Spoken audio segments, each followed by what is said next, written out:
Hello everyone, আসসালামু আলাইকুম। আমি doctor Golam Masud Mridha, integrative dermatologist and president, integrative doctors association of Bangladesh, IDAB. আমার ভুবনে সবাইকে স্বাগতম। প্রিয় দর্শক শ্রোতা, প্রতিবারের মতো আজকেও একটা নতুন ভিডিও নিয়ে আপনাদের সামনে হাজির হয়েছি। আজকের ভিডিওর বিষয় হচ্ছে মূত্র পাথরি, অর্থাৎ কিডনি স্টোন। তো প্রথমেই আমি একটু আলোচনা করি কিডনি পাথরিটা কি। কিডনির পাথরিটা একটা জটিল একটা সমস্যা। এটা সাধারণত আমরা শরীরের বিপাক ক্রিয়া রোগ বলতে পারি বা সিস্টেমিক সমস্যার রোগ বলতে পারি, যদিও এর কারণ এখনো পুরোপুরি সন্ধান পাওয়া যায়নি। তো এখন আসা যাক, আমরা কারণে আসবো কি কি কারণে আমাদের কিডনি পাথরি হতে পারে।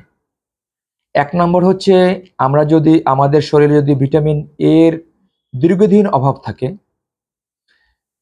দ্বিতীয়ত হচ্ছে আমরা যদি ক্যালসিয়াম জাতীয় খাবার বেশি গ্রহণ করি, সেসব ক্ষেত্রেও আমাদের কিডনিতে পাথর হতে পারে। আমরা যদি দীর্ঘমেয়াদী বসে থাকে এবং প্রস্রাব আটকায় রাখি, তাহলে আমাদের কিডনিতে পাথর হতে পারে। আমরা যদি অতিরিক্ত মাংস সেবন করি, মাংস সেবন করলে শরীরে ইউরিক অ্যাসিডের মাত্রা বেড়ে গিয়ে আমাদের শরীরে পাথর তৈরি করতে পারে। তারপরে পাথর তৈরির আমি প্রথমে বলেছি যে আমাদের সিস্টেমিক কিছু কারণ রয়েছে। তারপরে এই কারণগুলোই আমাদের সবচেয়ে বড় কারণ। আরও পরিবেশগত কারণ রয়েছে, পেশাগত কারণ রয়েছে। এখন আমরা আসব লক্ষণ সমূহে। লক্ষণ হচ্ছে আমাদের কিডনিতে পাথর হলে আমরা এগুলো প্রথম থেকে আমরা বুঝতে পারি না। যখন স্টোনটা বা পাথরটা বড় হয় তখন আমরা কিন্তু বুঝতে পারি। তো যদি আমাদের স্টোন হয়ে যায়, তখন হঠাৎ করে আমাদের কিডনির অঞ্চলে তীব্র ব্যথা হতে পারে। সেই ব্যথাটা আমাদের কখনো কখনো যদি তীব্র হয়, তখন সেই ব্যথাটা আমাদের তলপেট, পেনিস, টেস্টিস এই পর্যন্ত ছড়িয়ে যেতে পারে এবং রোগীর প্রচুর ঘাম হতে পারে, রোগীর প্রচুর উদ্বিগ্ন হয়ে যেতে পারে, রোগীর প্রস্রাব বন্ধ হয়ে যেতে পারে, রোগীর থেমে থেমে ফোঁটা ফোঁটা প্রস্রাব হতে পারে, ইভেন প্রস্রাবের সাথে ব্লাড যেতে পারে। তো এছাড়াও বহুবিধ লক্ষণ রয়েছে। যেমন রোগী কখনো কখনো শীত অনুভব করতে পারে, কখনো বা প্রচণ্ড গরম অনুভব করতে পারে, রোগী কাঁপুনি শুরু হতে পারে বা কনভালশন শুরু হতে পারে, রোগীর মুখ শুকিয়ে যেতে পারে।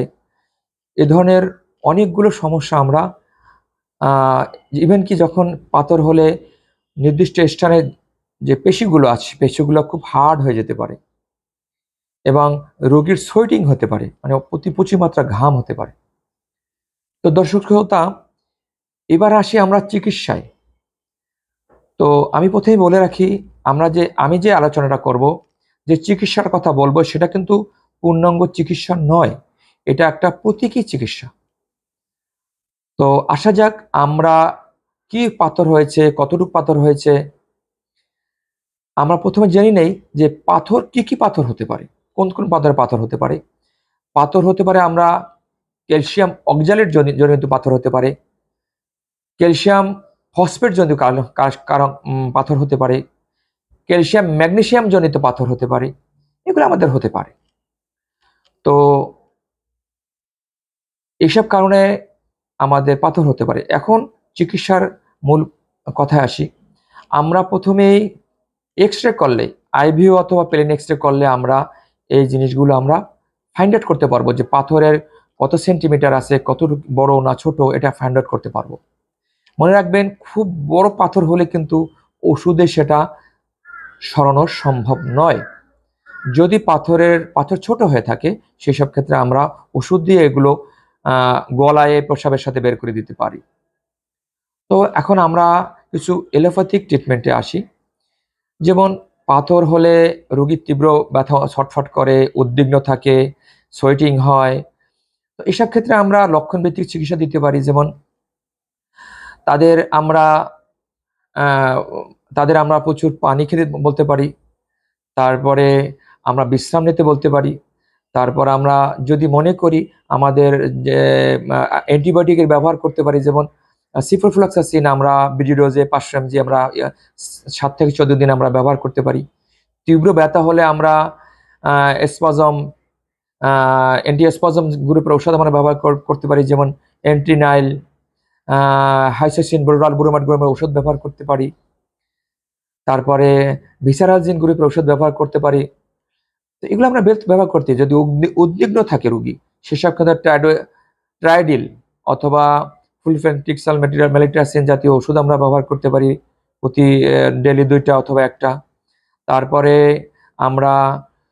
তাকে আমরা প্রস্রাবটা যাতে হয়ে যায় সেজন্য আমরা তাদেরকে আমি শরবত তৈরি করে খাওয়াতে পারি। আর সর্বসাকুল্যে তাদের বিশ্রামের ব্যবস্থা করতে পারি। এখন আমরা আসি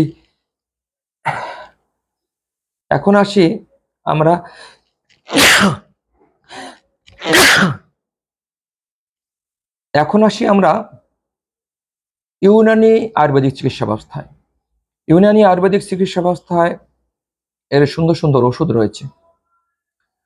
যেমন আমরা অনেক সময় ডায়োরিটিক যদি নেই, যেমন হামদর্দের অ্যালকালি, তারপরে ইবনে সিনার শান্তা সিরাপ যদি আমরা গ্লুকোজ সমেত, গ্লুকোজ দিয়ে 3-4 চামচ ওষুধ গ্লুকোজ সহ যদি আমরা বারবার খেতে পারি, তাহলে দেখা যায় ছোট পাথর অনেক সময় কিন্তু বের হয়ে যায়।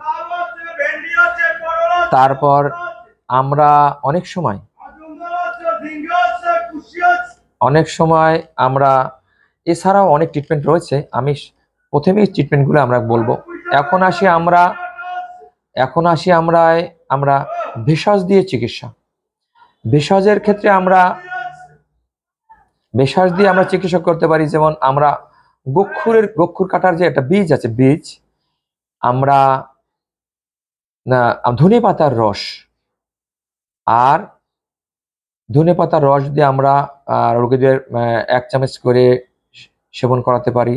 সাথে গক্ষুর কাটার বীজ, এগুলো যদি আমরা একটু দুধ দিয়ে এটা যদি শরবত তৈরি করে আমরা রোগীদের সেবন করাতে পারি প্রতিদিন 3 বার করে, তাহলে সেই সব ক্ষেত্রে কিন্তু অনেক উপকার পাওয়া যায়।